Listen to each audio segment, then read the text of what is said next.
Just stay focused. You know, I'm finally here for this moment. It's been a hard 8-10 weeks inside the gym, in a hot gym, and I'm excited just to be here and ready to fight now. Shawn Porter's been very vocal saying that he's going to handle you every round like no one else has. When you hear that, what do you make of that? I think he's just blowing a bunch of smoke up people's asses. So I can't wait. I'm ready. I'm prepared to fight every round, 1st to 12th, and you know, if I get the knockout, then I get it. But that's something I definitely want. You know, speaking of the knockout, we've seen you usually pretty chill, laid back, but this time you went to his face and told him, "I'm going to knock you out." Where is all of this coming from? You know, I'm finally getting my opportunity. You know, I'm finally getting my opportunity to get the unification fight. You know, I've been asking for these guys for a long time, and it's finally happening. So, you know, I'm pumped up. Probably just years of frustration. I mean, you're already a star within boxing. Do you feel like a victory on Saturday will elevate you to a superstar? I'm definitely a great performance. You know, a great performance, especially a knockout performance, will elevate me into a superstar. Thank you very much. Good luck. Thank you. Hey, Errol, I noticed you have your daughter with you here today. Your family's with you ringside. Are your children about the age now where they're able to understand what's happening? Oh yeah, they've been understanding. Like, you know, they've been, every time I put my shoes on, they ask me either I'm going running, or you finna go run, or you finna go to the boxing gym. So, you know, they've been understanding what's been going on. And, you know, they're always in the gym. They've always been watching sparring and stuff like that, so it doesn't scare them at all. And what is it that you want to teach them, like, through your work ethic, watching you perform in this level of your career? Just teaching, you know, you got to work for everything you want, you know, and they witness this firsthand. So, you know, that's something I want, even though, you know, their dad have money and things like that. I want them to work on their own independently and for everything that they want. And just know that nothing's going to be handed to them throughout life. This is your second pay-per-view in a row. The first time was at home. Now you're on a big stage in LA in the Staples Center. How close do you think you are at being the superstar that you have your goals set on? I'm pretty close. Just got to keep working. Like I said, you know, I'm gonna put my hat on. I'm gonna work, keep my head down, and keep working.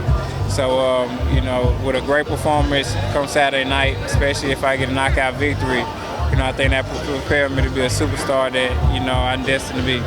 You said that you didn't want to knock out Mikey Garcia. That wasn't your goal that night. I said I didn't want to. I said I didn't care if I did it or I didn't. Because a lot of people was doubting my skill set and saying that, you know, he could skillfully outbeat me. The only way I could beat him is through just brute force and just, you know, physically just dominating him.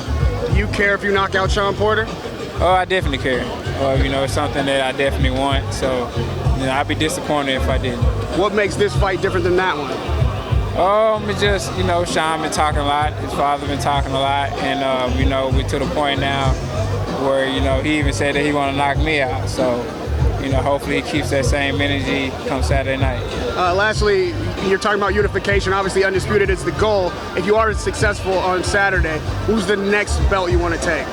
I want the Pacquiao fight, you know, but if that don't happen, then we'll look elsewhere. So if that don't happen, maybe we'll talk to Terrence Crawford and his team, or, you know, we'll talk to somebody else. But I definitely want that fight. You know, I even can see myself moving up to 54 and fighting for a title. So, you know, we'll see. We saw the legend Pacquiao give Thurman a lot of trouble. Yeah. What is it that you can feel like you can do with Pacquiao that Thurman wasn't able to?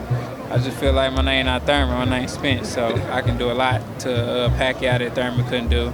And Pacquiao put on a great performance. Like I said, he's a living legend. You know, his accomplishment, you know, that he's been doing, you know, it's been great. He has 2 great victories, and you know, I feel like a lot of people saying writing him off, but, you know, the performance that he put on with Keith Thurman, you know, that was, you know, Pacquiao of old. So, you know, I would definitely like to fight Pacquiao and get that victory under my belt.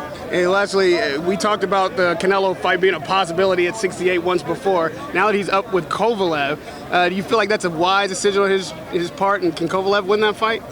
Wise decision for Canelo? Yeah.